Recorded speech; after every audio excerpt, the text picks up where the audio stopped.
सब शरण है आपकी विश्वनाथ।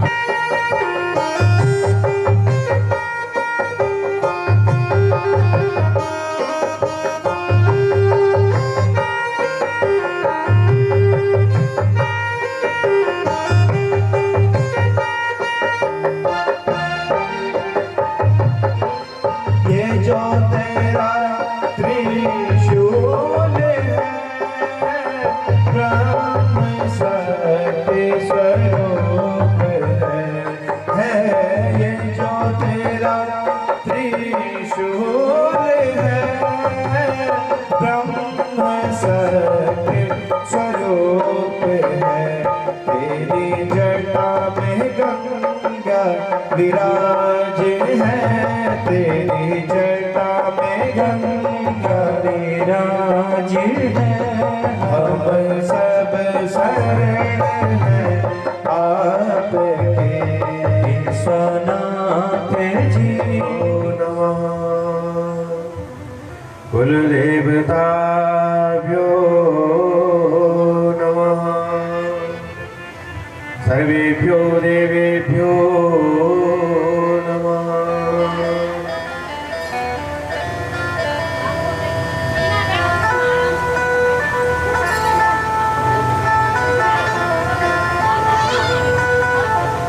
वक्रतुंड महाकाय सूर्यकोटि समप्रभा निर्विघ्नं कुरु मे देव सर्वकार्येषु सर्वदा।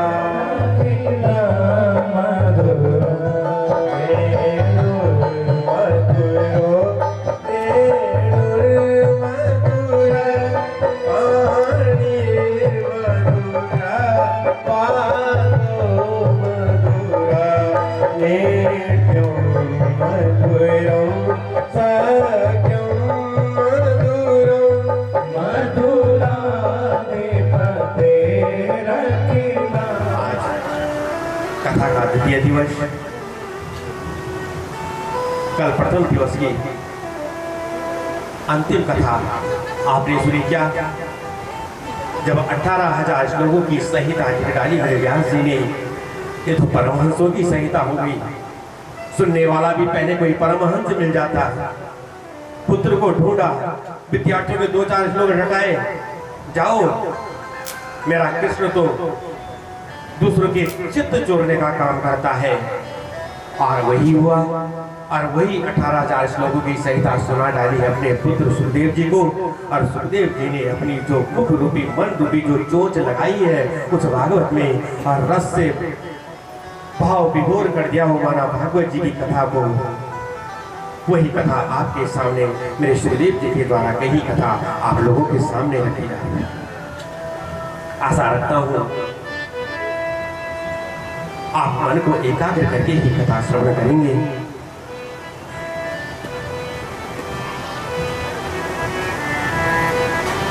जब सुखदेव जी आगे पिता के समक्ष कथा सुन ली, स्वर्गाज ने फिर एक प्रश्न कर दिया। बोली ये कथा सबसे पहले जो परीक्षित जी को सुनाई, बोले परीक्षित जी को एक क्यों चुना? और 7 दिन तक और कथा सुनाई सुखदेव जी ने, जो गोदोहन काल से ज्यादा कहीं रुकते नहीं है।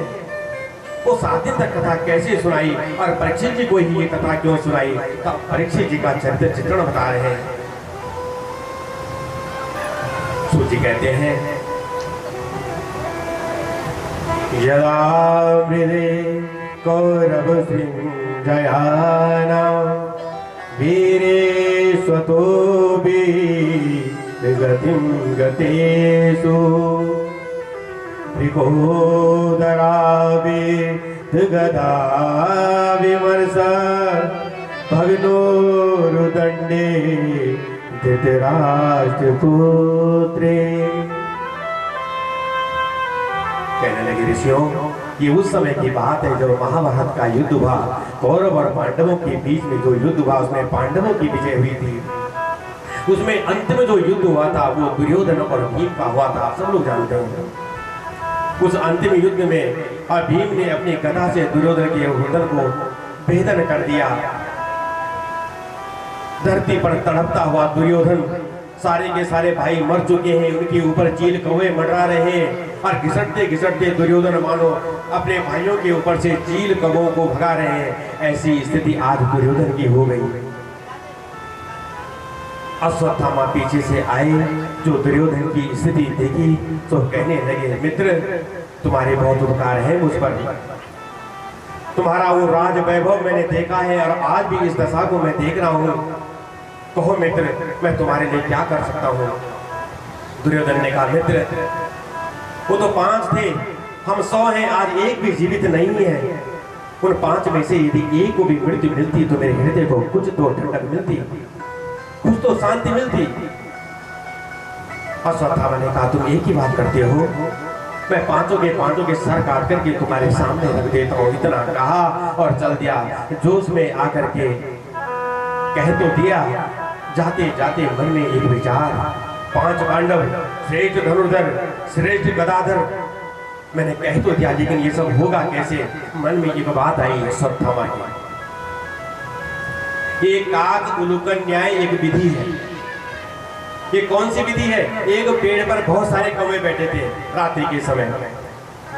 उल्लू ने जब दूर से देखा ये तो बहुत सारे कौवे हैं, मेरी जीत निश्चित हो नहीं सकती, पर रात्रि का समय है, मैं उल्लू हूं, रात को मुझे दिखाई देता है, कौवों को दिखाई नहीं देता।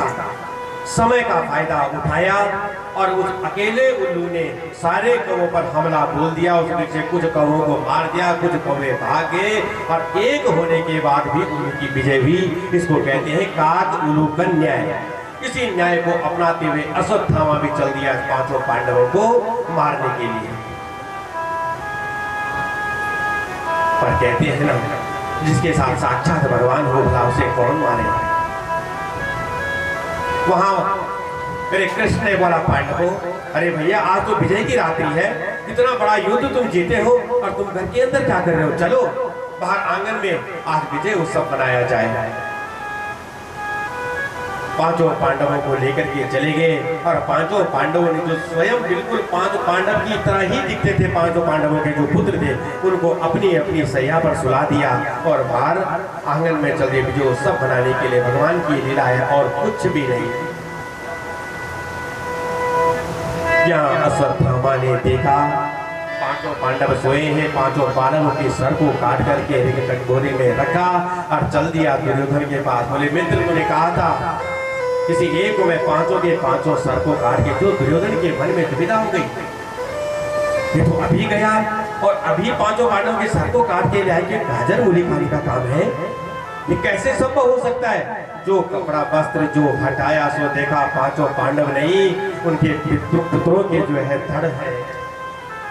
चीखता चिल्लाता दुर्योधन, अरे मूर्ख तूने क्या कर दिया, इन्होंने मेरा क्या बिगाड़ा था, तूने तो हमारे वंश में कोई जल पीने वाला भी नहीं छोड़ा। इतना कहा दुर्योधन भी आज मृत्यु को प्राप्त हो गए। भय के मारे अश्वत्थामा कांपते कांपते, आज पांडव छोड़ने वाले हैं नहीं। यहां बात जब द्रौपदी को पता चली, 5 के 5 पुत्र आज उनको मर चुके हैं, रोती बिलखती द्रौपदी, माता सितूना निधनम सुताना निसम्य घोरम परितप्यमाना तदा रुदध्वा स्फुटला कुलाची तां सांत्वयन्ना किरीटमाली। अपनी छाती पटकते हुए, पीटते हुए, चित्कार मारते हुए द्रौपदी रोती जा रही है। जो अर्जुन आए, जो देखा किरीट माली अर्जुन आए, किसने किया ये सब देवी, जिसने भी किया है अभी उसको तुम्हारे सामने ला करके तुम उनको फिर मृत्यु दंड देना। क्रोध में भरे अर्जुन और बैठ गए रथ पर, सारथी बनी है मेरे कृष्ण, आगे आगे अश्वत्थामा, पीछे मेरे कृष्ण का रथ अर्जुन अपने गांडीव लेकर के रथ पर बैठे हैं। अश्वत्थामा ने देखा अब मैं बचने वाला तो हूं नहीं, मृत्यु मेरे सर पर है। तो कुछ सूझी नहीं बात और ब्रह्मास्त्र चला दिया। तभी तो द्रोणाचार्य जी ने अपने ही पुत्र अश्वत्थामा को ब्रह्मास्त्र की विद्या नहीं सिखाई थी। पता था कि क्रोध करता रहता है, न जाने कब ब्रह्मास्त्र, लेकिन जब पांडवों को सिखा रहे थे उस समय छुटके छुटके जितने ब्रह्मास्त्र चलाना तो सीख लिया, पर उसको शांत करना नहीं आता था। अश्वत्थामा को ब्रह्मास्त्र चला दिया। अर्जुन ने कहा महाराज प्रभु इसने ब्रह्मास्त्र चला दिया, आप जानते हैं? बोले हाँ, तुम्हें ब्रह्मास्त्र चलाना भी आता है अर्जुन, और उसे शांत करना भी आता है। बोले चलाओ ब्रह्मास्त्र। स्वर्ग में सारे देवता कांपने लगे। दोनों ब्रह्मास्त्र जब चलेंगे तो आज प्रलय होगी। जैसे ब्रह्मास्त्र चलाया, दूसरा ब्रह्मास्त्र सामने सामने आने लगे। कृष्ण ने कहा अर्जुन अब ब्रह्मास्त्र को शांत करो। और जैसे ब्रह्मास्त्र को शांत करो, वैसे अर्जुन ने अपने ब्रह्मास्त्र को शांत किया और रथ से उतरे, पकड़ा अश्वत्थामा को और बंदी बना करके द्रौपदी के समय खड़ा कर दिया।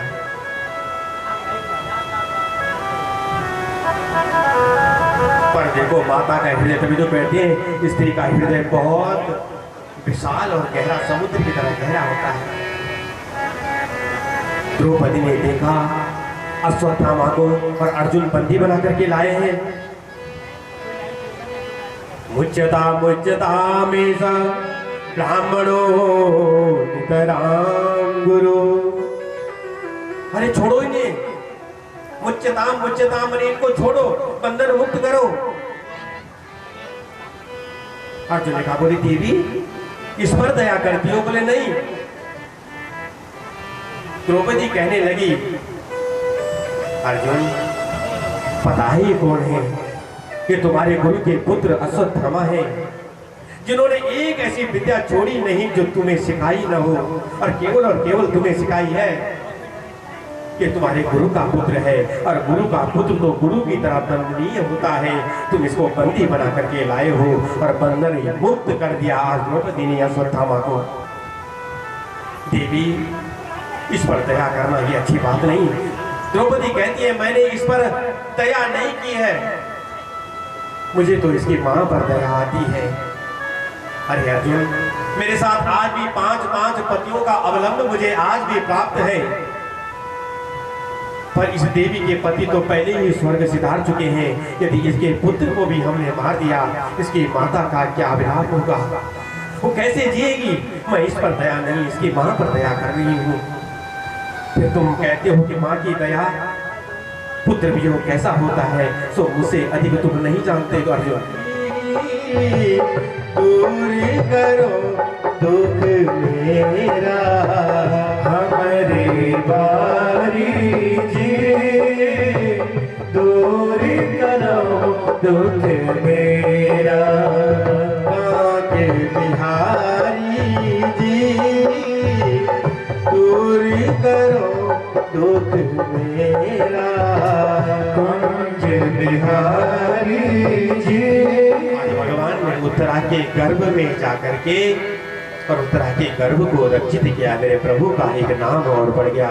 बोलो उत्तरायण भगवान की जय। एक और लीला मेरे प्रभु ने संपन्न की। अब पांडवों से जाने की अनुमति मांगने लगे कि सब जो हरि का नाम लेना भूल जाए, और बलिहारी व दुख, ऐसे दुख की तो मैं बलिहारी जाऊं जो पल पल पर मेरे प्रभु का नाम रटाता है। ये दुख मेरी झोली में डाल दे। और यही बात मेरे हनुमान जी ने भी कही है मेरे नाम से। ये विपदा क्या होती है? विपदो नैव विपदा संपदो नैव संपदा, विपद विस्मरणम विष्णु संपद नारायणा स्मृति। जो ये विपत्ति हमको दिखती है इसको विपत्ति नहीं कहते, और जो हमें ये संपत्ति दिखती है इसे भी संपत्ति वास्तविक नहीं कहा जाता। फिर क्या है? यदि हम जिस दिन कृष्ण का नाम लेना, मेरे केशव का नाम लेना भूल जाए, समझ लेना विपत्ति तुम्हारे द्वार पर आ चुकी है। और यदि मेरे कृष्ण की स्मृति हमेशा तुम्हारे खजाने में है तो तुम्हें विपत्ति कभी आ ही नहीं सकती। और संपत्ति क्या? कृष्ण का चिर स्मरण तुम्हारे हृदय में बना रहे, उससे बड़ी संपत्ति कोई दूसरी होती नहीं है। और मेरे हनुमान जी भी कहते हैं, कहा हनुमंत विपत्ति प्रभु सोई, जब तब सुमिरन भजन न होई, कहा हनुमंत। प्रभु जिस दिन आपका नाम लेना भूल जाएंगे समझ लेना विपत्ति हमारे द्वार पर आ चुकी है। जब तक आप हमारे साथ हैं फिर विपत्ति कैसी? गदगद हो गए प्रभु। वाह हुआ पर में मांगा भी तो क्या मांगा?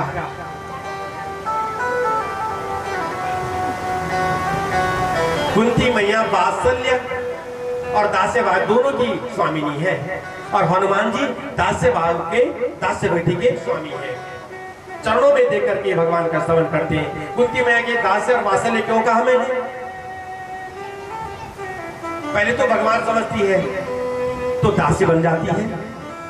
हम तुम्हारे दास है प्रभु, पर मेरे भाई का पुत्र है, मेरा भतीजा है, ये वात्सल्य भाव है। दोनों भाव लेकर के दास्य और वात्सल्य भाव का भक्ति की स्वामिनी बन गई है आज मेरी कुंती मैया। गदगद हो गए तो स्तुति सुनी। भगवान ने कहा भैया आज तो द्वारका जाने का प्रोग्राम कैंसिल। एप्लीकेशन को फाड़ा और चल दिए हस्तिनापुर की ओर। चलो भैया हस्तिनापुर की ओर। रथ मोड़ा हस्तिनापुर में पहुंच चुके हैं। पांडव अत्यंत प्रसन्न है पर दूर से देखा युधिष्ठिर भैया एक कोने में बैठ करके और खिन्न मन तन से निकले गोविंद नाम लेकर, तब प्राण तन से निकले। पीतांबरी कसी हो मुखड़े पे कुछ हंसी हो, पीतांबरी कसी हो गोविंद नाम लेके जब प्राण तन से निकले। इतना तो करना स्वामी जब प्राण तन से निकले, गोविंद नाम लेके तब प्राण तन से निकले। घनश्याम जल्दी आते मन को लुभाते, ये हाथ डाले तुम सामने हो, मन की बजाते मन को लुभाते। यही गीत गाकर मैं तननाथ त्यागू, यही गीत गाकर मैं तननाथ त्यागू।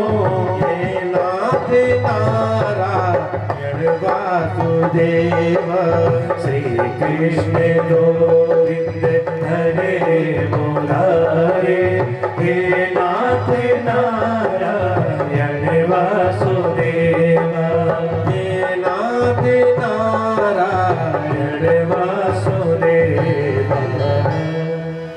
इनके जो घोड़े हैं ये इंद्रिय रूपी जो से ये दौड़े ना, इन पे हरदम ये संयम के कोड़े लगे। संयम रूपी कोड़े इन इंद्रियों रूपी घोड़े पर हमेशा बरसाने चाहिए। देखना इंद्रियों के न घोड़े भगे, इनमें हरदम ये संयम के कोड़े पड़े। अपने रथ को सुमार्ग चलाते चलो, कृष्ण गोविंद गोपाल गाते चलो। जब इंद्रिया तुम्हारे बस में होगी, ऐसे रथ को जब आप सुमार्ग में चलाओगे और गोविंद का नाम लोगे तो तुम्हारी तपस्या पूर्ण होगी। और जब आपकी इंद्रियां अपने संयम में हो जाएंगी, बस में हो जाएंगी, तो ऐसा नहीं है कि भगवान सुनते नहीं है, कि भगवान तुम्हें मिलेंगे नहीं, तुम्हारी तपस्या को पुष्ट नहीं करेंगे। भगवान बहुत भोले हैं, बहुत दयालु हैं। याद आएगी उनको कभी ना कभी, कृष्ण दर्शन तो देंगे कभी ना कभी। ऐसा हो नहीं सकता कि तुम नित्य निरंतर मेरे प्रभु का स्मरण करो और वो तुम्हें ना मिले, तुम्हें याद ना करे। याद आएगी उनको कभी ना कभी, कृष्ण दर्शन तो देंगे कभी ना कभी। ऐसा विश्वास मन में जगाते चलो, कृष्ण गोविंद गोपाल गाते चलो।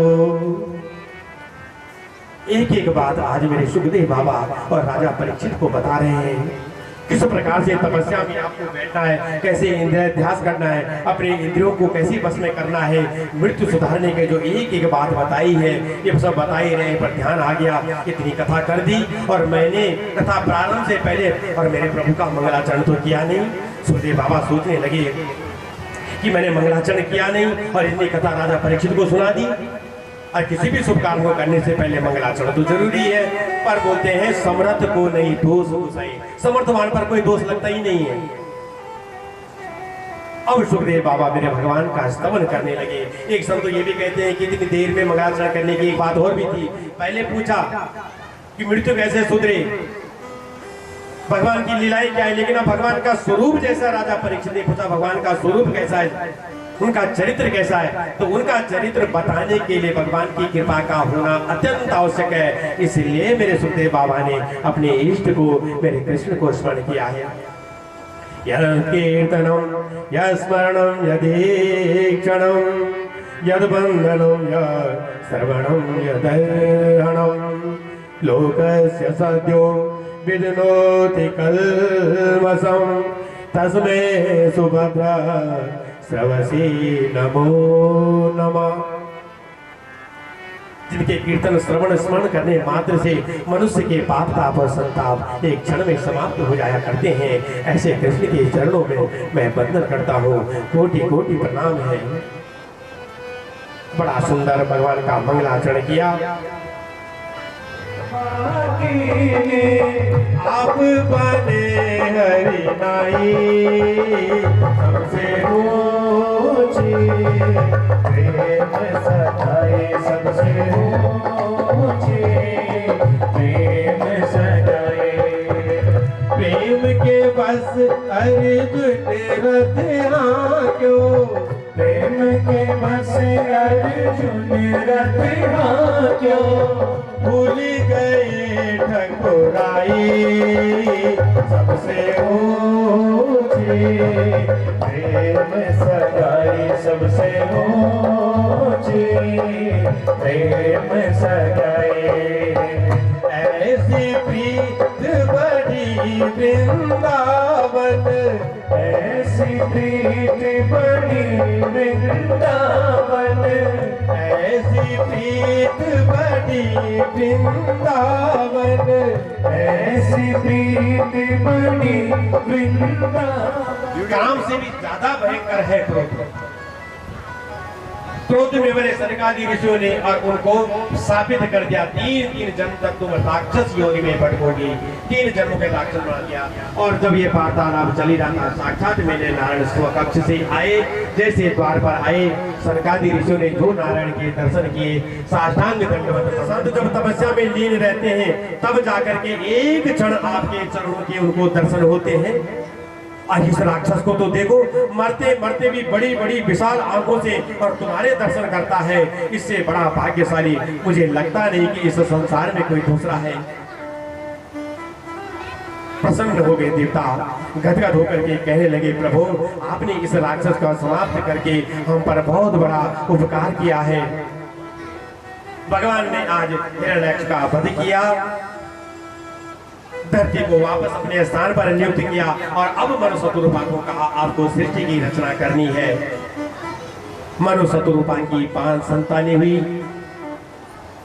आकुति, देवहूति, प्रसूति, प्रियव्रत और उत्तानपाद। इनमें जो ये मध्यम पुत्री है देवहूति,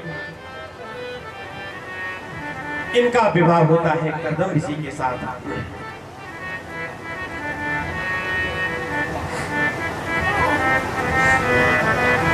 विवाह तो हो गया, पर एक शर्त रखी गई विवाह में, जैसे ही प्रथम पुत्र औलाद होगी मैं घर छोड़ करके और सत्संग के हेतु वन की ओर चल दूंगा। देवहूति ने कहा जो आप किया गया स्वामी। इतना कहा जैसे कर्दम ऋषि का देवहूति के साथ विवाह होता है और तपस्या में बैठ जाते हैं घर में ही। 10,000 वर्ष तक तपस्या की है कर्दम ऋषि ने। जब देवहूति अपने घर से आई थी, बड़े सुंदर आभूषण पहन करके, बड़ा सुंदर श्रृंगार करके आई थी। जब पति को तपस्या में लीन देखा, सारे आभूषण उतारे, सारे श्रृंगार अपना उतारा और अपने साधारण सी महिला बनकर, स्त्री बन करके अपने स्वामी की भक्ति में लीन होकर उनकी सेवा करने लगी। जब कर्दम ऋषि की तपस्या पूर्ण हुई, जो नेत्र खोले, अपनी पत्नी देवहूति को जो देखा, देवी कृष्णकाय हो चुकी है देवहूति, स्त्री अपने इस स्वरूप के लिए क्या कुछ नहीं करती, और तुमने मेरे लिए, मेरी सेवा में अपना सब कुछ त्याग दिया। बोलो देवी, तुम्हें क्या चाहिए? स्वामी, प्रत्येक पतिव्रता स्त्री का धर्म होता है अपने स्वामी की सेवा करना। मैंने कौन सा नया काम किया? फिर भी देवी, कुछ मांगना चाहती हो मांगो। यदि तुम कुछ देना ही चाहते हो ना स्वामी, तो प्रत्येक स्त्री माँ बनना चाहती है, उसको कोई माँ को कह के पुकारे, मैं माँ बनना चाहती हूँ। इतना कहा, कर्दम ऋषि ने लिया जल हाथ में, और जैसे ही संकल्प पड़ा, कामस विमान प्रकट हो गया। जैसे कामस विमान प्रकट होता है, उस विमान पर अब कर्दम ऋषि और देवहूति मैया बैठी है, और कई दिव्य वर्षों तक उसमें ही और भ्रमण करते रहे। कालांतर में 9 कन्याएं हुई हैं। जैसे 9 कन्याएं हुई, और जैसे ही कर्दम मुनि जाने, देवी मैंने कहा था संतान पति के बाद मुझे जाना होगा। देवहूति ने चरण पकड़ ले ऋषि कर्दम के, कहने लगे, प्रभु स्वामी, ये तो कन्याएं हैं, कल इनका विवाह हो जाएगा, ये अपने अपने घर को चली जाएंगी, फिर मेरा अवलंब क्या होगा? मैं किसके निमित्त, किसके सहारे यहाँ बैठूंगी? ये सब बातें चली थी, तो कर्दम जी ने जैसे ध्यान मग्न किया, एक बात याद आ गई। माँ खिलो राजपुत्री करने के लिए बड़ा स्वागत सत्कार किया। कर्दम ऋषि ने एक निवेदन किया ब्रह्मा जी से, ब्रह्मा जी, आपके 9 पुत्र हैं, मेरी 9 कन्याएं हैं। यदि परस्पर इनका विवाह हो जाए, तो इनके लिए वर ढूंढने के लिए हमें यत्र वत्र जाना भी नहीं पड़ेगा, और हम संबंधी भी बन जाएंगे। मेरा जीवन का उद्धार हो जाएगा, मेरे जीवन का लक्ष्य पूर्ण हो जाएगा। ब्रह्मा जी तो यही चाहते थे। ब्रह्मा जी के 9 पुत्रों का विवाह और कर्दम ऋषि की 9 पुत्रियों के साथ हुआ है। विवाह समय के रूप में भी साक्षात कपिल देव भगवान, सांख्य शास्त्र के वेत्ता कपिल देव भगवान प्रकट हुए हैं। इतना कहा, अब कर्दम ऋषि घर छोड़ करके जाने लगे। इसको कहते हैं सच्चा वैराग्य। साक्षात भगवान घर में आए हो पुत्र बन करके, लेकिन रट लगा करके बैठे हैं, अब गृहस्थ में नहीं रहना। चतुर्थ चरण में तो वैसे भी गृह का त्याग कर देना चाहिए। अब के देवहूति मैया ने कर्दम ऋषि को रोकने का दुराग्रह नहीं किया, जाने दिया। अब उस कामस विमान पे केवल और केवल कपिल देव और देवहूति मैया।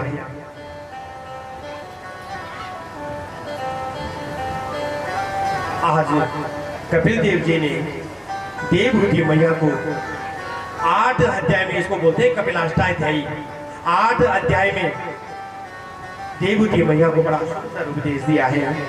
ज्ञान योग, योग क्या है? सांख्य वेता आज कपिल देव ने अरमाना। संतन संग करे पुण्य कमाए, राम चरण अनुराग रे, तेरी अच्छी बनेगी। चरण अनुराग रे, तेरी अच्छी बनेगी। संतन के संग लागी रे, तेरी अच्छी बनेगी। संतन के संग लाग रे, तेरी अच्छी बनेगी।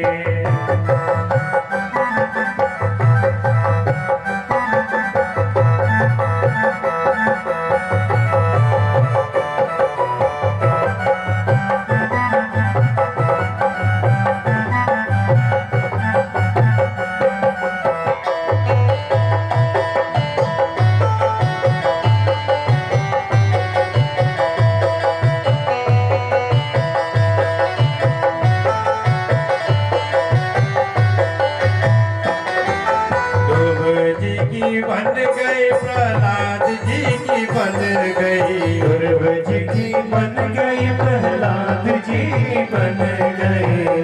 हरि सुमिरन में लाग रे तेरी अच्छी बनेगी। हर सुमिरन में लाग रे तेरी अच्छी बनेगी। संतन के संग लागी रे तेरी अच्छी बनेगी। अब पाक रे तेरी अच्छी बनेगी। संतन के संग लाग रे तेरी अच्छी बनेगी। संतन के संग लाग रे तेरी अच्छी बनेगी। संतन के संग लाग रे। आश्रम में जी रही हैं, बहुत सारे काम होते हैं, कहना बहुत आसान है, इसलिए मैं सूक्ष्म में बताया।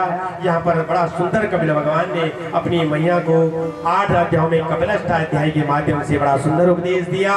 और आज वहाँ समुद्र दोनों हाथ फैलाए खड़ा है, मेरे प्रभु आएंगे और मुझ पर जो है मुझ में स्थापित हो जाएंगे और दक्षिण की ओर चले मेरे कपिल देव भगवान और बीच समुद्र में समा गए। यहाँ देवती मैया ने जो उपदेश सुना है स्वयं ही नदी के रूप में परिवर्तित हो गई और जाके समुद्र में जाके समा गई और मेरे कपिल के साथ जल के रूप में जो आलिंगन किया है मेरी देवती मैया ने, स्वयं भगवत मय मेरी देवती मैया आज बन चुकी है।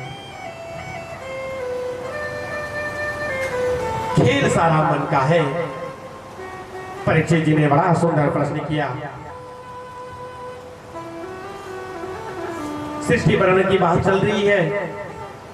मध्यम पुत्री देवहूति विवाह हुआ कर्दम ऋषि से, कपिल भगवान के उपदेश से और सदगति को प्राप्त हुई है। कृष्ण साक्षात भगवान में हुई हो गई है, जिनका पुत्र स्वयं भगवान हो। फिर कहने लगे आकुति का प्रजापति ऋषि से उनका विवाह हुआ। उनके एक शर्त रखी गई, जो भी पहला पुत्र होगा उस पर हमारा अधिकार होगा। इसको कहते हैं पुत्रिका धर्म। वो भी मंजूर हुआ। उनके घर में साक्षात यज्ञ नारायण भगवान प्रकट हुए हैं। दक्षिणा नाम की कन्या से उनका विवाह हुआ। बोलो यज्ञ नारायण भगवान की जय। जैसे यज्ञ नारायण भगवान का, तभी तो कहते हैं कि कोई भी यज्ञ जब होता है बिना दक्षिणा देव ये यज्ञ सभी सफल नहीं होता। क्यों? यज्ञ नारायण भगवान की पत्नी का नाम है दक्षिणा, इसलिए कोई भी यज्ञ जब करो बिना दक्षिणा के यज्ञ कभी पूर्ण होता ही नहीं है। मैत्रेय मुनि कहते हैं विदुर जी, आकुति देवती के विषय की जो प्रसूति नाम की जो कन्या है उनका विवाह हुआ दक्ष प्रजापति के साथ। 16 कन्याएं उनकी हुई। 13 कन्याएं धर्म जी को विवाही गई। एक कन्या स्वाहा देव को, एक स्वधा पितरों को, और जो अंतिम जीवन थी उसका विवाह हुआ किसके साथ? भगवान भोलेनाथ के साथ। पर उनकी कोई संतान नहीं हुई। विदुर जी ने बोला, बोले महाराज ऐसा क्यों? कहने लगे एक समय की बात है। यहाँ देखो सूत जी स्वर्गाद ऋषियों को कहते हैं। सुखदेव बाबा परीक्षित जी को कथा सुना रहे हैं, जहां मैत्रेय मुनि विदुर जी को कथा सुना रहे हैं। कहने लगे विदुर जी एक समय की बात है, ब्रह्मा जी ने दक्ष को प्रजापति घोषित कर दिया। अभिमान से भर गया दक्ष प्रजापति। एक सभा का आयोजन किया, बड़ी विशाल सभा है, सभी देवी देवता वहां आए हैं। जैसे सभा में प्रवेश किया सबके साथ उठ करके हाथ जोड़ करके जय जयकार करने लगे दक्ष प्रजापति की। ब्रह्मा विष्णु और महेश तीनों बैठे हैं। जब सबकी जय जयकार देखी, इधर उधर देखी, दक्ष प्रजापति ने सब मेरी जय जयकार अभिमान में भरा है, मेरे नारायण के लिए कुछ नहीं कहा, ब्रह्मा जी के लिए भी कुछ नहीं कहा, मेरे भगवान भोलेनाथ के लिए जो मुंह में आया सो कहना प्रारंभ कर दिया है। तो ये कथा है, लेकिन इस कथा में जो भगवान भोलेनाथ का चरित्र चित्रण आता है ना, विगलित हो जाता है, क्योंकि भगवान भोलेनाथ के विषय में भी कोई ऐसा कैसे है। तो ये कथा दक्ष प्रजापति की हैसियत क्या जो भगवान भोलेनाथ को गाली दे। अब शब्द कहे पर कथा थी, कहनी तो पड़ेगी, क्योंकि भागवत तो एक सिद्धांत है और इस सिद्धांत को पुष्ट करने के लिए दृष्टांत रूपी कथाएं दी जाती हैं, इसलिए कथा सुनाई जाती है। जो मुंह में आया मेरे भगवान भोलेनाथ के लिए गाली देने लगा। सब देख रहे हैं किसके लिए कहता है। दक्ष ने कह दिया, देखो सब लोग मेरी बात सुनो। श्रूयतां ब्रह्मर्षयो में सहदेवा सहाग्नया साधूनां प्रभुतो ऋतं नाज्ञानान् च महत्सरा। सभी देवी देवताओं ध्यान से सुनो। सभा में कोई एक भी कुत्सित व्यक्ति यदि आ जाए तो पूरी सभा का आनंद समाप्त हो जाता है, किरकिरा आनंद सब समाप्त हो जाता है। बोले कौन कुत्सित व्यक्ति इस सभा में? इधर उधर देखने लगे। बोले इधर उधर क्या देखते हो? ये जो तुम्हारे मध्य में जो बैठा भोलेनाथ, जिसको भोला कहते हैं, शंकर जिसको कहते हैं, इसको ये व्यवहार जगत से शून्य है। अरे मेरा जवाई है, मैं इसका ससुर हूं, अपनी पुत्री इसको ब्याही है, इसने मुझे प्रणाम तक नहीं किया। भगवान भोलेनाथ के लिए कहता है कि मुझे प्रणाम नहीं किया। अभिमान में भरा जो अनर्गल कहने थे, सारे संतों ने जब ये बात सुनी, ये कह क्या रहा है? निर्गुणी, कोई भी गुण इसमें है नहीं, पर होंगे कहां से? ये तो शमशानवासी है, भूत प्रेतों के साथ रहता है, भस्म अपने शरीर पर लगाया, व्यवहार जगत से ये शून्य होना ही है। मेरे प्रभु के तो सर पर जो ज्ञान गंगा होती है ना, तो उनकी कोई भी क्रूरता रूपी शब्द उनके ऊपर रखे, उनको प्रभाव नहीं पड़ता। सब सुन रहे हैं भगवान भोलेनाथ बैठ करके। संतों ने सुना जब इतने अवगुण इसमें दिखाई दिए तो अपनी पुत्री का विवाह किया क्यों इसके साथ? दक्ष ने सुन लिया। बोले मैं कहां विवाह करने वाला था, वो तो पिता ब्रह्मा के कहने पर तब मैंने अपनी पुत्री का विवाह इसके साथ करने को मैं करने वाला। गृहीत्वा मृगसावाख्या पाणिं मर्कटलोचना। कहां मेरी मृग नयनी पुत्री और कहा ये मरकट लोचन, मैंने बंदर जैसी आंखों वाला। मैं अपनी पुत्री का विवाह से करता नहीं, वो तो ब्रह्मा बाबा के कहने पर मैंने अपनी पुत्री का विवाह से किया है। प्रेतावासेषु घोरेषु प्रेतैर्भूतगणे वृता। भूत प्रेतों के साथ रहने वाला व्यवहार जगत से ये शून्य हो सका है। ये इस सभा की सभा में बैठने के योग्य है नहीं। जो कहना था अब यहाँ पर सब बैठे हैं, मेरे नंदी बैठा है और नंदी अपने स्वामी की निंदा कैसे सहन करे? हरे हरे निंदा सुनहु जो काना, होए पाप गौ खात समाना। जो अपने स्वामी की निंदा सुने तो समझ लेना किसी गाय को मारने के जैसा पाप उसे चढ़ता है। जैसे नंदी खड़ा हुआ, भगवान भोलेनाथ ने कहा, नंदी जब मैं सुन रहा हूं ना तो तुझे भी सुनना पड़ेगा।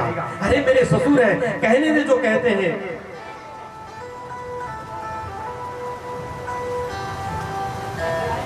चुप रहने वाला नहीं, जो मन में आया सब कहता जा रहा है। चाटुकार बन जाए, एक दूसरे को साबित करने लगे, साबित करते सब क्रोध में पड़े और एक दूसरे को साबित करने लगे।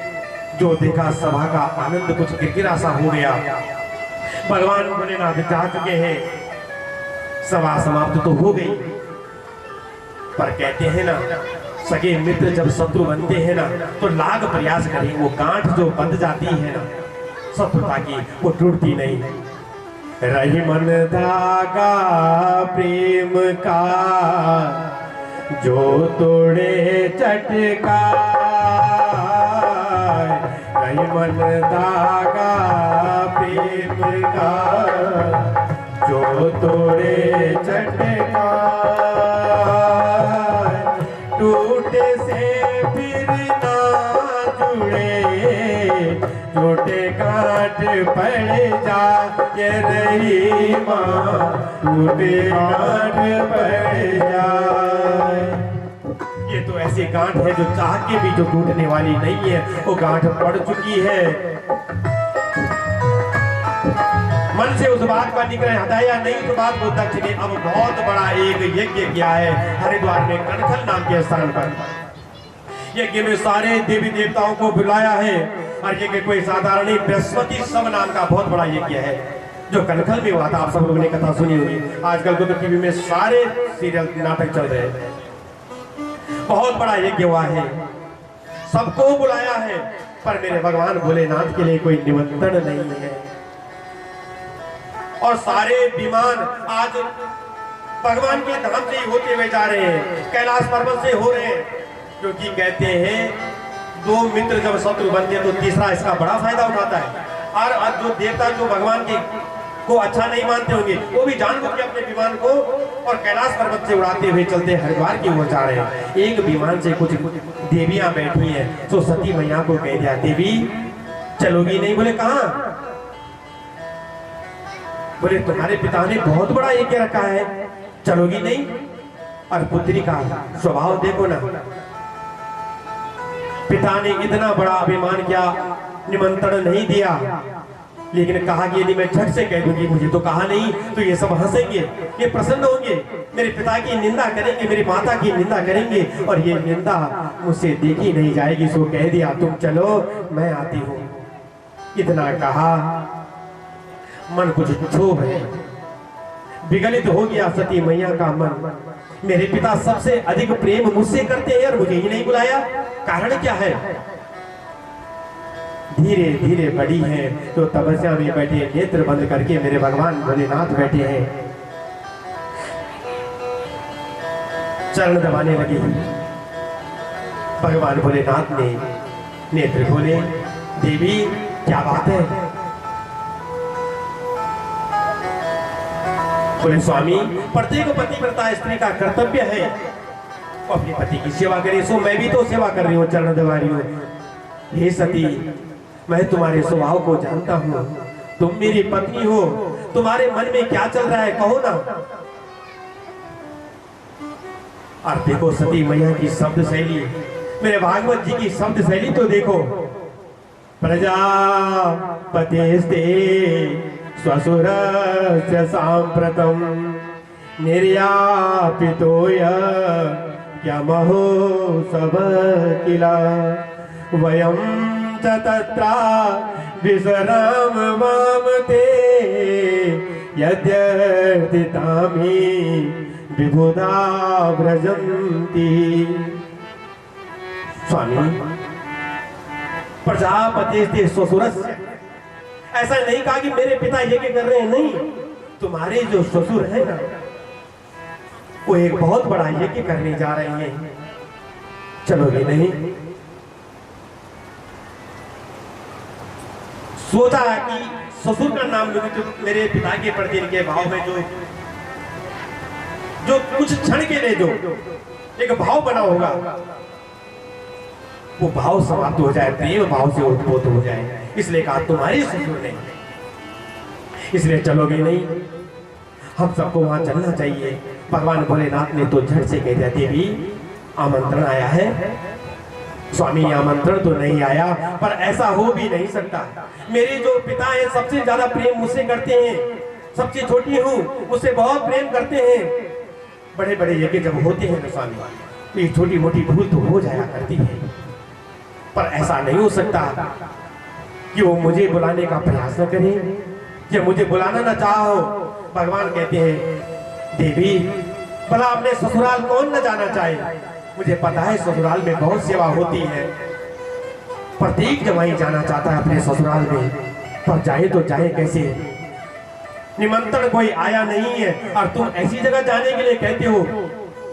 बड़ी सुंदर पंक्ति में मानो तुलसीदास जी ने सारा भाव उड़ेल के रख दिया हो।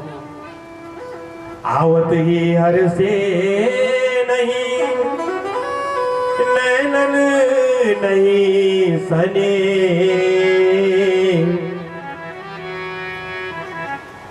देवी, जहां हम जाएं वो हमें देख करके और प्रसन्न न हो जाए और हमारा हृदय उनको देख करके आनंदित यदि न हो जाए तो ऐसी जगह तो जाना ही नहीं चाहिए।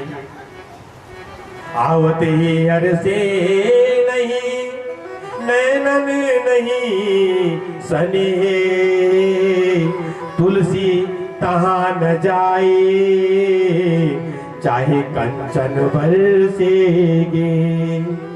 तुलसीदास जी कहते हैं जहां वहां सोना भी यदि वहां बरस रहा हो और तुम्हें देख करके वो प्रसन्न न हो, यदि वहां सोना भी बरस रहा हो तब भी नहीं जाना चाहो, नहीं जाना चाहिए। और तुम वहां जाने के लिए कहती हो देवी, कैसे जाएं वहां? पर सती मैया मानने वाली है नहीं, भगवान से रहा नहीं गया, छुपाना चाहते हैं सती मैया से मेरा बहुत अपमान हुआ है, लेकिन सती मैया की आज्ञा के कारण और सो कहना देवी मैं तुमसे कहना नहीं चाहता था, तुम्हारे जो पिता ने मेरा जो अपमान किया है देवी, उन्होंने सोचा कि इन्होंने मुझे प्रणाम नहीं किया, जो उन्होंने मेरा अपमान किया है, जो अनर्गल वाक्यों का जो प्रयोग किया है, यदि देवी मैं तुमसे कहूं तुम सहन न कर सको, ऐसा अपमान उन्होंने मेरा किया है।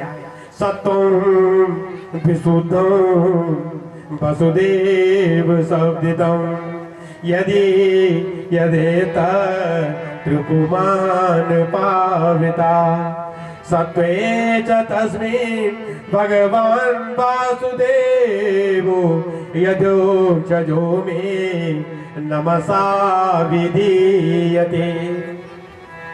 देवी, जो प्रणाम करने का अधिकारी है उसे ही प्रणाम किया जाता है, अभिमान से भरे मनुष्य को प्रणाम नहीं किया जाता। हमारी हृदय का संसार के हृदय में बैठे वासुदेव को प्रणाम करके ही मैंने तुम्हारे पिता को भी अंतर मन से प्रणाम कर दिया था, पर उन्होंने सोचा कि ये खड़ा न उठ कर इन्होंने साष्टांग मुझे प्रणाम नहीं किया है और मेरा अपमान करना उन्होंने प्रारंभ कर दिया है, इसलिए ऐसे स्थान पर जाने का प्रयास न करो देवी। हे देवी, मैं कहता हूं यदि कोई बाण चलाए, कोई घाव तुम्हारे शरीर पर बन जाए तो औषधि से उस घाव के दर्द को कम किया जा सकता है, उस घाव को मलहम से और पूरित किया जा सकता है, लेकिन शब्द रूपी बाण जब चलते हैं ना देवी तो जल्दी से वो दर्द समाप्त होता है और न वो घाव भरता है। स्वानाम यताव हृदयाम दुरुतिवी दिवा निसंत व्यतिमार्मताडिता। दिन रात तुम्हारे पिताओं के वाक रूपी बाण जो चले हैं, आज भी मेरे मर्म स्थानों पर पीड़ा होती है देवी, और तुम वहां जाने के लिए कहती हो, इसलिए कहता हूं देवी मत जाओ, अपमान होगा, और मैंने तो अपना अपमान सहन कर लिया। तुम्हारा स्वभाव मैं जानता हूं देवी, तुम सहन कर नहीं पाओगी, पर आज सती मैया मानने वाली नहीं, ये भी एक भगवान की लीला है। जाना तो मुझे है स्वामी, इतना कहा और आगे बढ़ने लगी। भगवान भोलेनाथ ने फिर से नेत्र बंद कर दिए और नेत्र बंद करके सती मैया जैसे थोड़ा आगे बढ़ती है, आगे बढ़ के जैसे बढ़ी तो कहने लगी, जहां तो मैं रही हूं, पर ये मेरा पति का अपमान होगा। फिर जैसे मुड़ के देखती है, मेरे पिता ने मेरे साथ ऐसा क्यों किया होगा, ये भी प्रश्न मन में उमड़ रहा है। फिर आगे बढ़ने लगी, धीरे धीरे कभी पीछे मुड़ के देखती है, कभी आगे चलती है। फिर सोचा मेरे पति है, और प्रत्येक स्त्री को ये तो अपने मन में एक ढाढ़स रहता ही रहता है, मेरे पति है, मेरा पूरा अंकुश अपने पति पर, किसी भी रूप में मैं कोई बड़ी भूल भी कर दूं तो मना ही लूंगी। और यही भाव मेरे सती मैया के मन में भी है, भोलेनाथ है मेरे प्रभु, मैं मना ही लूंगी। और जल्दी सती मैया जैसे आगे बढ़ी, मेरे भगवान ने अंतर्हित मन में चक्षु खोले और देख लिया, अब देवी रुकने वाली नहीं। सारे गणों को कहा जाओ अपनी मैया के साथ। सारे गण चल दिए सती मैया के साथ और धीरे धीरे आगे बढ़ी। वहां जैसे आगे बढ़ती है, जैसे यज्ञशाला में पहुंची, देवताओं की ओर देखा, देवताओं ने जैसे सती मैया को देखा, जो मैया को देख करके साष्टांग दंडवत प्रणाम करते थे, मुंह मोड़ करके खड़े हो गए। मैया का हृदय विगलित हो गया। पिता ने देखा तो मुंह मोड़ करके खड़ा हो गया। दक्ष विगलित हो गया हृदय, बहुत दुखी हुई है सती मैया ये सब देख करके। पर सोचा मायका तो मां से होता है, जरा देखो तो सही, क्या मेरी मां भी, उसका भी भाव इन्हीं की तरह हो गया है। और प्रत्येक पुत्री तो अपनी मां से, मां और पुत्री का जो स्नेह होता है, तभी तो कहते हैं मां एक ही मिलती है संसार में। जरा देखो तो सही। दूर से मैया ने जो देखा, दोनों हाथ फैला करके पुत्री सती ये सब कहा, और दोनों बाएं फैला के जो आगे बढ़ी है, सती मैया दौड़ते दौड़ते और अपने माँ के हृदय से लग गई। सादर बजाई मिले एक माता, भगिनी मिली बहुत मुस्काता। ये साल में प्रत्येक देवता के लिए कोई न कोई स्थान और उसके लिए भाग नियुक्त किया है। केवल और केवल मेरे भगवान भोलेनाथ के लिए कोई अंश न कोई स्थान उनके लिए नियुक्त किया है। ये दृश्य सती मैया देख न सकी। कहते हैं प्रत्येक पतिव्रता स्त्री अपना अपमान तो सहन कर लेगी, लेकिन अपने पति का अपमान सहन नहीं कर सकती। मेरा अपमान अब तक होता था, मैंने सहन कर लिया। मुझे देख करके मुंह फेर लिया, मैंने सहन कर लिया। पर ये अपमान, मेरे पति का अपमान, मैं सहन नहीं कर सकी। क्रोध में भर गई सती मैया। अरुद्रभागम तमवेक्ष चातुरम पित्रा च देवे कृतहेलनं विभो अनादृताय यशदस्य धीश्वरी गोपलोका निबद्धति रुषा। क्रोध में भर गई सती मैया। सुखदेव मुनि कहते हैं, हे परीक्षित, इतना क्रोध सती मैया को उनके नेत्रों से जैसे रक्त की धारा बह चली हो और नेत्र जैसे रक्त रंजित हो गए, जैसे ऐसा लगा कि दसों दिशाओं को आज सती मैया अपने दृष्टिपात से समाप्त कर देने वाली हो और भस्म कर देने वाली हो। जो स्वरूप देखा सती मैया का, क्रोध में भरी है। अभी तक तो पिता पिता से संबोधित करती थी, आज कहने लगी, अरे दुष्ट प्रजापति, पता है तूने किसका अपमान किया? क्षम करो दीदी शंकर, तूने तो शंकर शब्द की व्याख्या ही बदल डाली। मूर्ख, जिनके दो अक्षर शिव नाम कहने मात्र से मनुष्य के पाप ताप और संताप समाप्त हो जाया करते हैं, तूने उस शंकर का अपमान किया है। पता है पूरी सृष्टि में जब सारे सांप इत्यादियों की सृष्टि हुई ना, तो सारे सांप रोते बिलखते और भगवान भोलेनाथ के पास चल दिए, प्रभु क्यों रची हमारी सृष्टि? इस संसार में हमारी आवश्यकता क्या थी? जो देखता है और देखते ही मारने के लिए दौड़ता है, हमारी आवश्यकता क्या थी?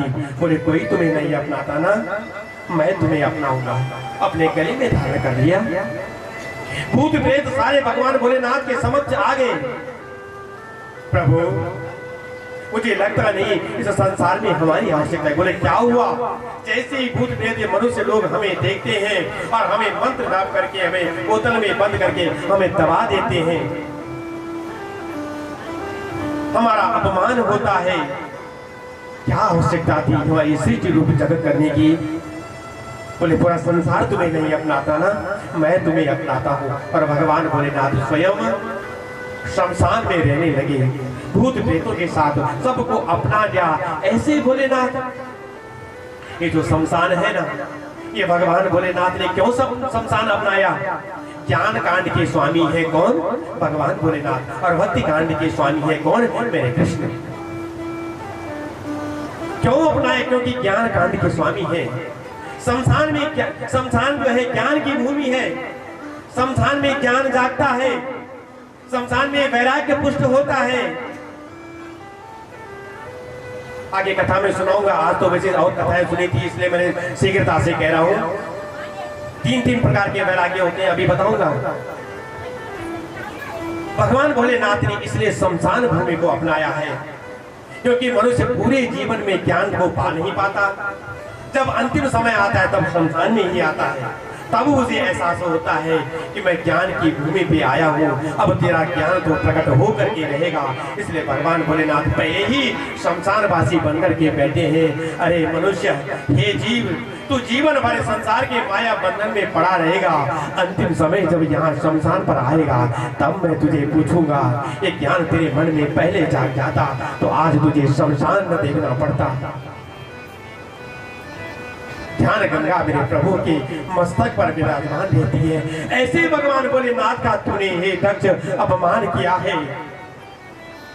क्रोध में भरी सती मैया जैसे मानो रोती लगती और कहने लगी, आज पहली बार मुझे पता चला मेरे शरीर में जो रक्त बह रहा है वो मेरे स्वामी के द्रोही का रक्त बह रहा है। पर करूं क्या? कहते हैं, शास्त्र कहता है कि तुम्हारे स्वामी का जब कोई अपमान करे तो यदि तुम्हारे अंदर सामर्थ्य है तो उसकी जीभ काट लो, अपने कानों पे उंगली डाल दो।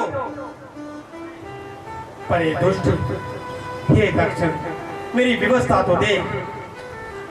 जीभ मैं तेरे काट नहीं सकती, अपने कानों पे अंगुली मैं डाल नहीं सकती। क्यों? मेरे स्वामी मुझे दाक्षायणी करके पुकारते हैं। दक्ष की पुत्री हो दाक्षायणी करके पुकारते हैं। और जब कान पे उंगली डाल करके मैं अपने पति के सामने जाऊंगी तो मेरे पति परमेश्वर संबोधन करेंगे, आ गई दाक्षायणी। और ये दाक्षायणी शब्द अब मैं सुनना नहीं चाहती, क्योंकि मैं ऐसे द्रोही की पुत्री हूँ जो मेरे पति का द्रोह करता है, उसका अपमान करता है। अब तो एक ही बात शेष रह गई। आज मुझे पता चला है कि जो शरीर है ये शरीर मेरे पति के द्रोही का दिया हुआ है। सो आज मैं ये शरीर को समाप्त कर दूंगी। गदगद होती माना सती मैया कहने लगी, अतस्तवोत्पन्नमिदं कलेवरं न धारिष्ये सिद्धकण्ठकर्षिणा जगदस्य मोहाधिविशुद्धिमन्दसो जुगुप्सितस्यो धरणं प्रचक्षते। अतः अहम तब युज्यते इदं कलेवरम न धारयिष्ये। तेरे द्वारा दिया हुआ ये कलेवर, ये जो शरीर है, अब मैं इसको धारण नहीं करूंगी, क्योंकि मेरे पति का जो द्रोही है उससे प्राप्त मुझसे जो ये शरीर मुझे मिला है, आज मैं इस शरीर को समाप्त कर दूंगी। इतना कहा और पंच तत्वों के बने हुए शरीर को किया त्याग और अपने ही शरीर से, क्योंकि सती मैया को, देवी को भला जलाने वाला कौन? संसार में ऐसी अग्नि बनी नहीं जो सती मैया को जला सके। स्वयं से ही अग्नि प्रकट की और उसी अग्नि में जल करके समाप्त हो गई। जो सब शिव के गणों ने ये दृश्य देखा, क्रोध में भर के और पूरे यज्ञशाला की ओर चल दिए। भृगु इत्यादि जितने ऋषि थे और उन सब ने अपने यज्ञ योगिनी माया से कुछ गणों को तो मार दिया, कुछ गणों को भगा दिया। इतना कहते कहते मेरे भगवान के जो मन है, मेरे नारद जी ये सब दृश्य देख रहे हैं और पहुंच गए मेरे भगवान भोलेनाथ के पास। नाथ जो जितने बोले हैं पर कालों के भी काल है। कालम महाकाल कालम कृपालम गुणागार संसार पारम नतोहम। काल के भी महाकाल मेरे प्रभु क्रोध में भर गए, अपने सर से एक बालों की जो जटा उखाड़ी है और जो धरती पर पटकी क्रोध के कारण, और उस धरती से विशाल काय नाना प्रकार के आयुधों को ग्रहण करते हुए विशाल काय एक दिव्य और भव्य पुरुष प्रकट भगे। नाना प्रकार के आयुध हाथ में लिए हैं, मुंडमाला धारण किए हुए जब भगवान भोलेनाथ के सामने खड़े हो गए। कराल दंष्टो ज्वलदग्निमूर्धज कपाल माली विविधो द्यतायुध। प्रभु मैं आपकी क्या सेवा करूं? तम किं करोमि त्रिगुणन्तमा बद्धांजलिं भगवान भूतनाथ। हाथ बांध करके प्रणाम करती है प्रभु। मैं क्या करूं? मुझे क्या करना चाहिए? दक्षं च यज्ञं जयिमद्भटानां त्वमग्रणीरु त्रिवटांसको मे। तुम मेरा अंश हो, तुम और कोई नहीं हो। बोलो वीरभद्र भगवान की। भो वीरा ते भद्रम, तुम्हारा भद्र माने कल्याण, तुम्हारा कल्याण हो, तुम मेरा अंत हो। तुम उस दक्ष के यज्ञ में जाओ और दक्ष सहित उस यज्ञ को समाप्त कर दो। बृहस्पति सब नाम का जो दिव्य और भव्य जो यज्ञ था आज शमशान बनने वाला है। कारण यही है जिस यज्ञ में मेरे भगवान भोलेनाथ को स्मरण न किया जाए वो यज्ञ कभी सफल होता ही नहीं है, ऐसा शास्त्र कहते हैं। श्रीधर स्वामी ने तो इतनी सुंदर युक्ति कही है। क्रिया आपने भी सुना है, शिव महिमा स्तोत्र में बड़ा सुंदर युक्ति दी है। क्योंकि इसका नाम दक्ष रखा क्यों? क्योंकि दक्ष वाले काम इसके हैं नहीं, तो ये अदक्ष है। क्रिया दक्षो दक्ष क्रतुपतिरदेस्तनुवृता ऋषीणां मार्गेजं शरणद सदस्यासुरगणा क्रतुभे शाश्वत क्रतुफलविदान गसनीनो ध्रुवं क्रतु। चलने लगी। वहां जितने भी दक्ष यज्ञ में जितने भी संत बैठे, मन में जो आंधी जो देखी, मन में तरह तरह के विचार आने लगे। लगता है एक संत ने कहा प्रलय आने वाली है, ये कोई प्रलय है। एक संत ने कहा नहीं, अभी प्रलय का समय नहीं हुआ। दूसरे संत ने कहा, एक संत कहने लगे ऐसा लगता है कि कोई चोर डाकुओं का बहुत बड़ा जो समुदाय है वो बढ़ता, जब तेज तीव्र गति हजारों चोर डाकू जब दौड़ते हैं घोड़ों के साथ तब भी ऐसी आंधी चलती है। एक संत ने कहा नहीं, प्राचीन वर्री का राज है और प्राचीन वर्री के राज में यहाँ डाकू अभी आ ही नहीं सकते। इतना सोच ही रहे थे। कहने एक संत ने कहा, बोले हजारों लाखों गायें जब जंगल से घर की ओर दौड़ती दौड़ती आती है तब भी ऐसी आंधी चलती है। बोले नहीं, अभी गायों के आने का समय भी नहीं हुआ है। इतना सोच ही रहे थे। दूर से जो वीरभद्र को आते हुए जो देखा, सबके सब कांपने लगे। वायु प्रद जितने प्रेत आत्माएं जितनी थी, जितने प्रेत से तीक्ष्ण रूप से जो दौड़े हैं, जो यज्ञ में खड़े हुए, जो भगवान का अपमान होते हुए जो दांत फाड़ फाड़ करके हंसता था उसके दांत तोड़ दिए। कोई अपने मूंछों पर ताव देता था, उसकी मूंछें उखाड़ ली, अंग विहीन कर दिया एक एक को। और दक्ष को पकड़ा है मेरे वीरभद्र ने और दक्ष का सर काट करके यज्ञशाला में डाल दिया। जैसे यज्ञ कुंड में डाला, सारा यज्ञ समाप्त। यज्ञ आज शमशान भूमि बन गया।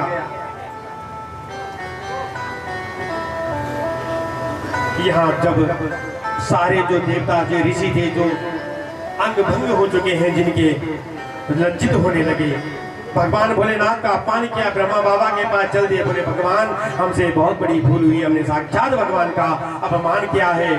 क्यों गए थे? कभी झूठा लालच कभी न करें। मुझे भी निमंत्रण दिया था, मैं तो नहीं गया।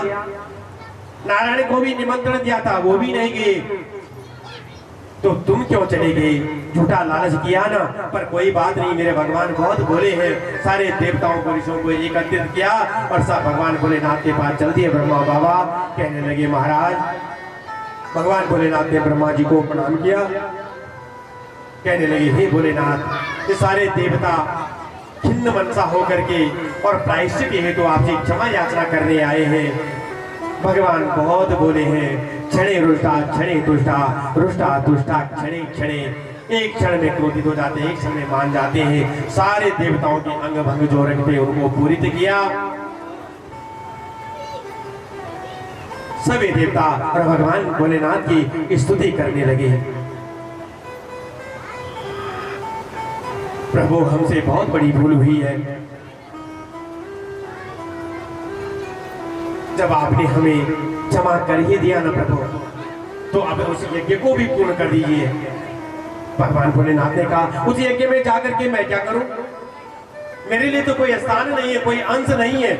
बोले महाराज आपके बाद जब भी यज्ञ होगा उसका शेषांश जो भी भाग जो बचेगा उस पे पूरे संसार में केवल और केवल आपका ही उस पर अधिकार होगा प्रभु। इतना जब कहा, अब भगवान भोलेनाथ यज्ञशाला में गए, कहने लगे बोलो यजमान को बुलाओ। बोले प्रभु यजमान तो यज्ञ कुंड में पड़ा है। जो ससुर का सर देखा यज्ञ कुंड में, दया आ गई। आदेश दिया जो भी सर मिले और उसको लेकर के आओ। जो भी सर क्या मिले, बकरी का ही सर क्यों मिला, बकरी का सर मिला और दक्ष के सर पर धड़ पर लगा दिया। फिर से दक्ष को जीवित कर दिया। आज एक बकरी के लिए भी कहते हैं, ध्यान से सुनना। और अज शब्द जो है ये ब्रह्म शब्द भी है, ये ब्रह्म का द्योतक है अज शब्द। यानी बकरी का सर लगाने का मतलब है ब्रह्म शक्ति भगवान ने आज अभिमान से भरा हुआ जो दक्ष था उसके सर पर जो बकरी का सर लगाया है वो आज हमने ब्रह्म शक्ति का ये हमेशा उपासक रखे, इसलिए बकरी का सर आज दक्ष के सर पर लगाया है। जो दक्ष को जीवित किया, लज्जित हुआ दक्ष सर झुकाए हुए और भगवान की स्तुति करने लगा। भूयान अनुग्रहो भवता कृतो में दंड स्वया मयि वृतो यदपि प्रलब्धा न ब्रह्म बंधु सुचवा भगवन नवज्ञा तुभ्या हरे सकुतये बुद्धिता प्रतिशु। प्रभु आपने मुझे दंड देकर के उस पर उपकार किया है। मैं इस समस्त भूमि को, संसार को अपनी क्रीड़ास्थल ही समझ चुका था, जबकि ये तो आपका क्रीड़ास्थल है प्रभु। मैं अभिमानी बनकर के हो गया था और आपने मुझे दंड दे करके मुझ पर उपकार किया है प्रभु। आप दंड नहीं देते, आप तो भक्तों पर ये सब करके उसको उपकार देते, उपकार करते हैं। आप तो फिर वही काम करते हैं जैसे तद ब्राह्मणान परमसर विभपस्तुपासी भारत पशु निविभो प्रगिरीत दंडा।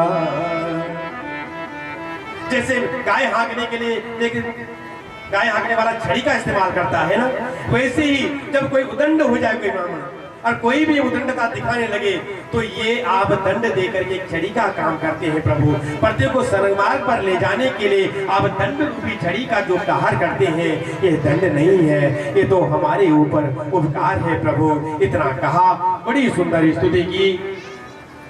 इतनी स्तुति कर ही रहते, इतने में साक्षात मेरे नारायण प्रकट हो गए। जैसे नारायण प्रकट ब्राह्मणों ने जो देखा और मेरे नारायण की स्तुति करने लगी।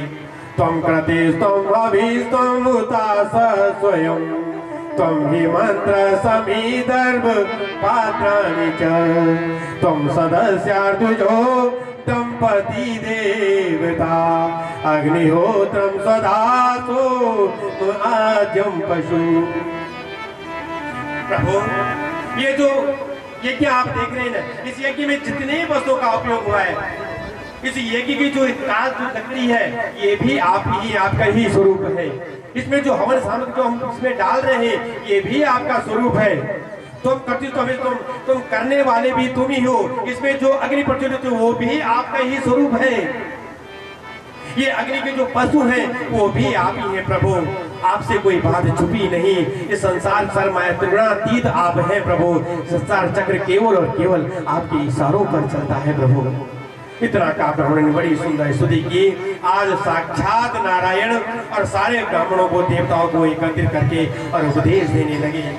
कहने लगे, हे देवो आप कान खोल करके एक बात सुनो, ध्यान से सुनना ये सब बातें। शिवस्य हृदयं विष्णु विष्णु हृदयम शिवा। मुझ में, ब्रह्मा में और शिव में किसी प्रकार का भेद तुम समझना मत। मैं ब्रह्मा बनकर के सृष्टि की रचना करता हूँ, मैं नारायण बनकर के सृष्टि का पालन करता हूँ, और मैं ही रुद्र बनकर के संहार करता हूँ। इसलिए मुझ में और रुद्र में किसी प्रकार का कोई भेदभाव करना मत, किसी प्रकार का भेदभाव न हो। क्यों? अहम ब्रह्मा च सर्वस्य जगत कारणम परम। इस जगत का जो वास्तविक जो कारण है वो केवल मैं हूँ, और मुझ में, ब्रह्मा में और रुद्र में किसी प्रकार का कोई भेद करना नहीं।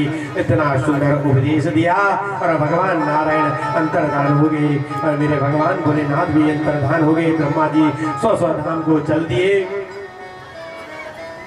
यहाँ सूत जी सोनकादीशों को कह रहे हैं,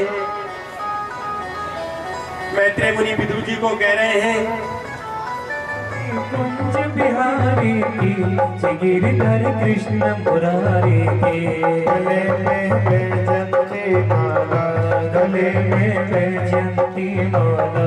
बजावे मुरली मधुर लाला, बजावे मुरली मधुर लाला। श्रवण में कुंडल झलकाला, श्रवण में कुंडल झलकाला।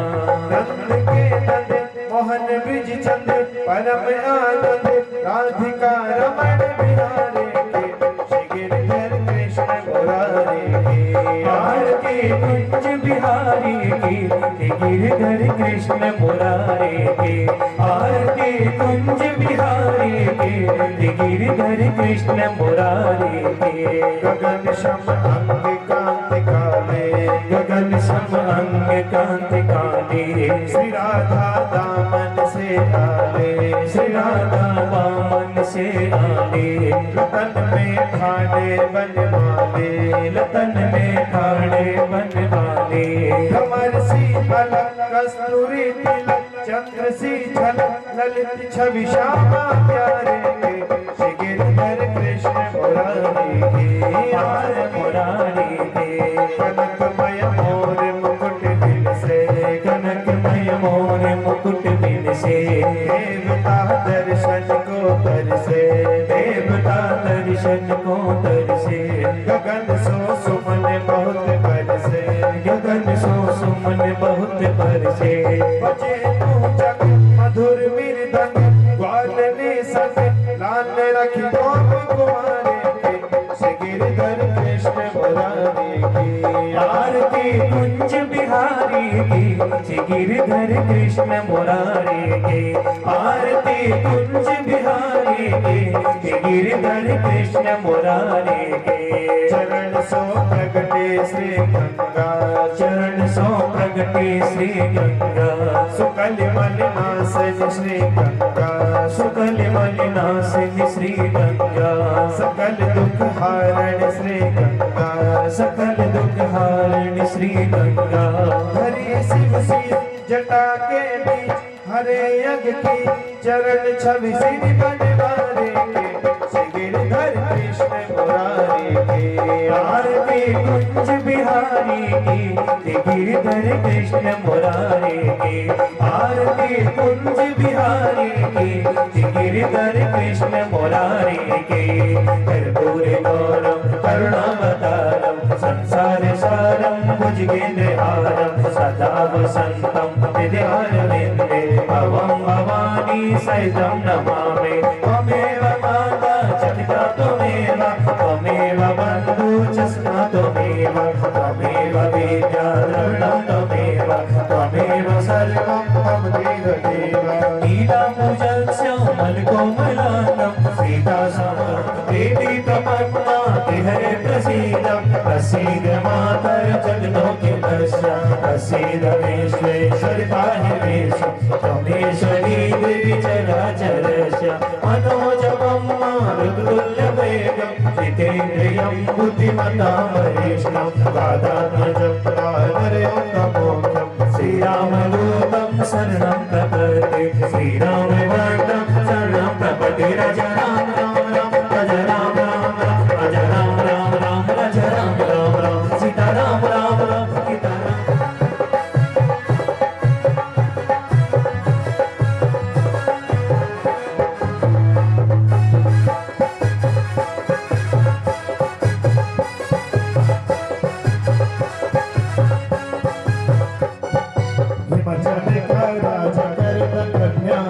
दान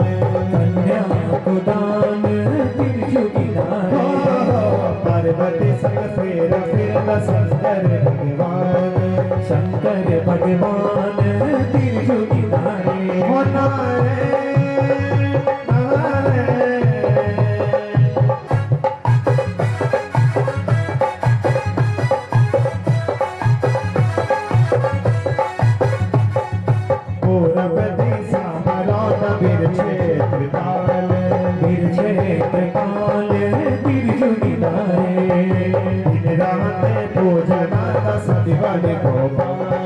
सदिवाले गोपाल तिरछू किनारे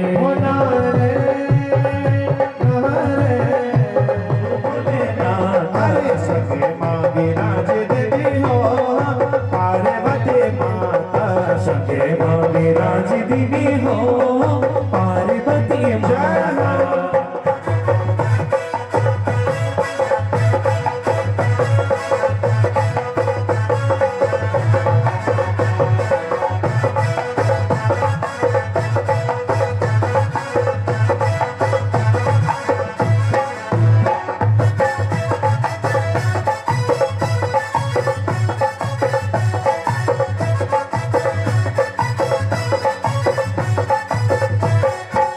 गोलो के बाबा खरसाना बन्यो छे बाबा खरसाना बन्यो छे बाबा खरसाना बन्यो छे गोलो के बाबा खरसाना बन्यो छे बाबा खरसाना बन्यो छे बाबा खरसाना बन्यो छे अरे खरसाना बन्यो छे बाबा हो सब भोलेनाथ तेरा शुमारे दा बाबा हो शंभु भोलेनाथ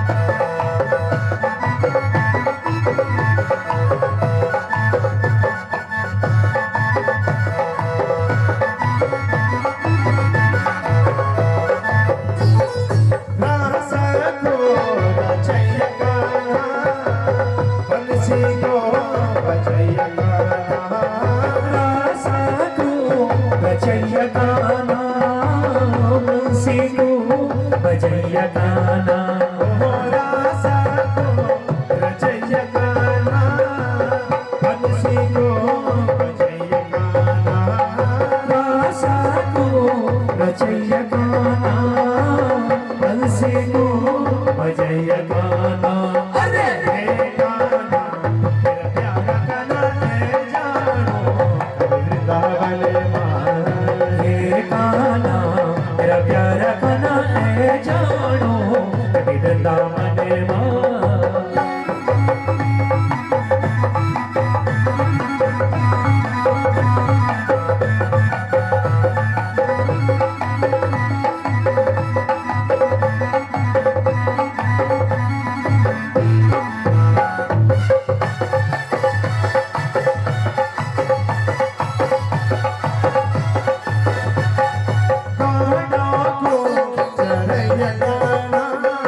भगवान की आज के आनंद की ओम नमः पार्वती पतये हर हर महादेव।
Yeah.